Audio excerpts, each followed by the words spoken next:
Manipur Piamki Ihul Khangna census operation ase yaithoktrabade Makhal Makha Kai Khongjang Changsinaba Shem Shaba Loire Haina Campaign for Just and Fair Delimitation JFD convener Jeetendra Ningobana Lengakta Jackson Wathamdake JFD na chathari ba Khongjang asigi saruk ama oina nongpok pana apun balop nongpal na senduna top khonang khongda leiba EYDA community hall la pangthokpa wakat mifam amada TOMTV na wahang amagi pakum piraduna wafam ase mahakna phongdokibane Jeetendra Ningobana hai Hauzik Manipur gi miyam na lepdiba khongfam ase yamna luba langrai amadane Center na karigumba census operation ase NRC update tawjingai babangda namduna hek pangthokhibada Manipur gi tunglam chat loigadawribane JFD na lauriba kholaw ase ngasi ngarang khakta lawduna lakpa kholaw nate Manipur da hauzik thokliba achoba demographic imbalance ki issue ase hana loishindana karigumba census tawshinkiba tarabade census ke aranba data aduda yumfam oiduna delimitation tawkhibada leibak asi kangkhong chaiba leibak ama haibdu oigadawribane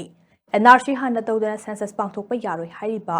JFD ki demand ase Manipur miyam ge tunglam chatke damaktane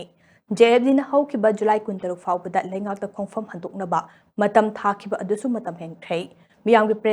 pressure na kansilakbaga loinana JFD na census boycott ki Khongjang hek lauthokibaga ngarang han khakta lengake luchingba khara Delhi da chensin nakhibane Thenglabasu thengna miyam gi mihut kharana Delhi da luchingba sing unaduna takshin kiba asimang JFD na taram oi miyam gi apamba asisu makhoina purakpa ngamba oishino adubu karigumba miyam gi apamba ge tayon nabada center na thabak torok labate madugi poloi afaba oiroi hauzik September amadagi hautuna mikok thigani haina tawriba ase yaithokpa natraga yaithoktaba haibase India gi Home Minister Amit Shah gi makhutta lei State lengak asisu BJP ki lengak nei maram aduna lengak asin miyam gi ihul khangna thabak tawbana pumnamaki yaifab oigane JFD na luchingduna hauzik miyam phumna changsiliba lanjang ase hingba natraga siba ani asigi langrai nei lanjang asi taraiba nate karigumba center na nam haduna census asi hek tawkibada Manipur leriba yellow furup singi laibak tamba ngamlaroi haira mahana makhata na phongdokhe ngasigi wakat mifam adu hek loibaga wakat mifam adu da saruk yakiba miyamna no NRC no census haibo kholaw lawduna top khonang khongdage Imphal East District ki DC office mamang phawba miyam gi oiba wakat khongchat amasu chatkhei Nasi koina